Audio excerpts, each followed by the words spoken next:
తెచ్చిన వంట నువ్వు ఎత్తుకొండ మీది కోహినూరే కాదు గుండెలోతు ప్రాణమైన ఇస్తావు.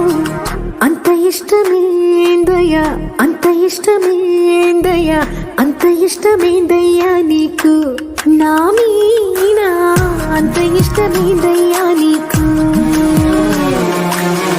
అంత ఇష్టమేందయ్యా, అంత ఇష్టమే.